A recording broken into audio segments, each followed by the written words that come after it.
സംഭവമൊന്നുമല്ല, കുറച്ചുകൂടെ daily life പോലത്തെ ഒരു നാച്ചുറൽ സാധനമാണ് ചെയ്തിട്ടുള്ളത്.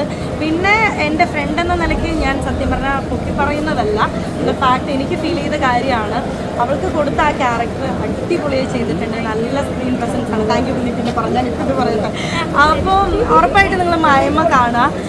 എന്താ പറയുക, നമുക്ക് ഭയങ്കര പ്രൗഡായിട്ട് തോന്നി. അതാണ് ഞാൻ കരഞ്ഞതിൻ്റെ, അല്ലാതെ ഞാൻ കഥ കണ്ടിട്ട് അങ്ങനെ കരഞ്ഞതല്ല. നമ്മുടെ കൂടെയുള്ളൊരു ഫ്രണ്ട്, നമ്മുടെ എല്ലാവരുടെയും അഭിനയിക്കുന്ന എല്ലാവരുടെയും ആഗ്രഹം എന്താ പറയുക, അൾട്ടിമേറ്റ് എയിം എന്ന് പറയുന്നത് സിനിമ ഒരു ബിഗ് സ്ക്രീൻ തന്നെയായിരിക്കും. അപ്പോൾ നമ്മളുടെ കൂടെ നിൽക്കുന്നവർ അതേപോലെ നമ്മൾ ആഗ്രഹിക്കുന്ന ആ ഒരു സ്ഥലത്തെത്തി നിന്ന് അവരുടെ പെർഫോമൻസ് കാണുമ്പോൾ ഓട്ടോമാറ്റിക്കലി നമുക്ക് ആ ഒരു ഇമോഷണൽ സാധനം കിട്ടും.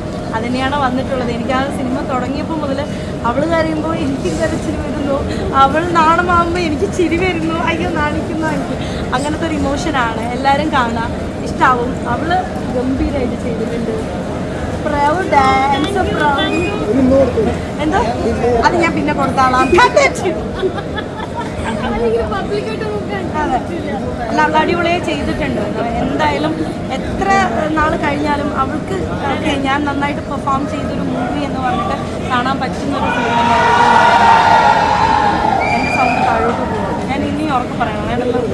എന്തായാലും കണ്ടോ നിങ്ങൾ മൂവി? കണ്ടോ? കാണണം. കാണാത്തവരാണെന്നുണ്ടെങ്കിൽ കാണണം.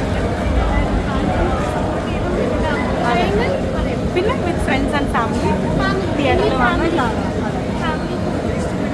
പണ്ട് കാലത്തൊരു സംഭവം ഇത് കാരണം കുറച്ചുകൂടെ പ്രായമുള്ളവർക്കൊക്കെ ഇഷ്ടപ്പെടുന്ന ഇപ്പം ഇറങ്ങുന്ന സിനിമകൾ പഴയ ആൾക്കാർക്ക് അല്ലെങ്കിൽ കുറച്ച് പ്രായമായിട്ടുള്ള ആൾക്കാർക്ക് അത്രയും ഡൈജസ്റ്റ് ആവണമെന്നില്ല. പക്ഷേ ഈ മൂവി എന്തായാലും ഇഷ്ടമാവും. കുറച്ചുകൂടെ പഴയ കാലത്തെ കാര്യങ്ങൾ അങ്ങനെ എടുത്ത് ഒപ്പിവെച്ച പോലെ.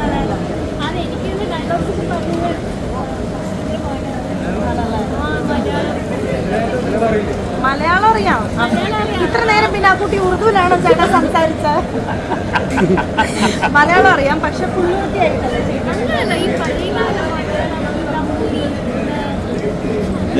നമ്മുടെ സംവിധാനമുണ്ട് ഒരു ക്രെഡിറ്റ്